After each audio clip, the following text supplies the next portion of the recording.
हाय मित्रांनो, तर आजच्या नवी मुंबई पोलीस भरतीमध्ये एक गणिताचा एक चांगला प्रश्न आला होता की ज्याच्यामध्ये मुलांचा गोंधळ झाला असेल. तर प्रश्न काय होता, 1 मे रोजी तापमान 45.6 डिग्री सेल्सिअस होते. 2 ते 6 मेपर्यंत सरासरी तापमान 42.3 डिग्री सेल्सिअस होते व 7 मे रोजीचे तापमान 46 डिग्री सेल्सिअस होते. तर 1 मे ते 7 मेपर्यंतचे सरासरी तापमान किती होते, तर हे काढायचं आहे. तर कॅल्क्युलेशन इथे जर मी तुम्हाला ट्रिक सांगतो, म्हणजे तुम्हाला कॅल्क्युलेशन अवॉइड करायचं असेल तर बघा.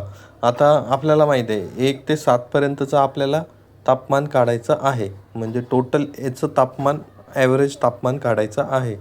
आपल्याला 2 ते 6पर्यंतचं माहिती आहे, 2 ते 6पर्यंतचं किती आहे, 42.3 डिग्री सेल्सिअस. आपण टोटल याचं काय करू, टोटल याचं ॲव्हरेजच मानून घेऊ, 42.3 डिग्री सेल्सिअस तापमान असेल बुवा याचं. ओके. पण काय झालं इथं 45.6 आहे आणि 7 तारखेला 46.6 आहे. तर इथे जर बघितलं तर हे 42.6 आहे, ते जर 1 तारखेला जर बघितले आपण तर ते कितीने मोठे आहे, तर 3.3 त्याचं तापमान जे आहे ते वाढलेलं आहे.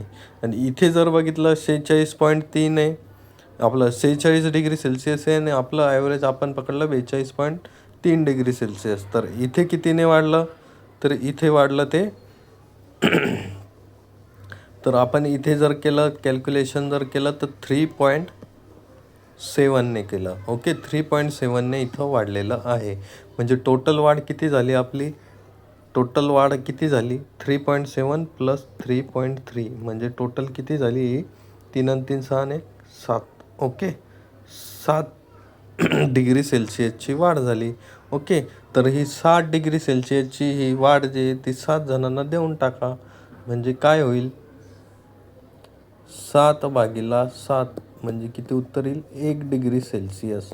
म्हणजे जे आपलं जे ॲव्हरेज राहील 42, ते 1 डिग्री सेल्सिअसने अजून वाढून जाईल. म्हणजे किती झालं, 43.3 डिग्री सेल्सिअस.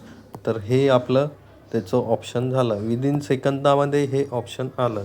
तर अशाच ट्रिकसाठी आपल्या चॅनलला फॉलो करा, सबस्क्राईब करा. धन्यवाद.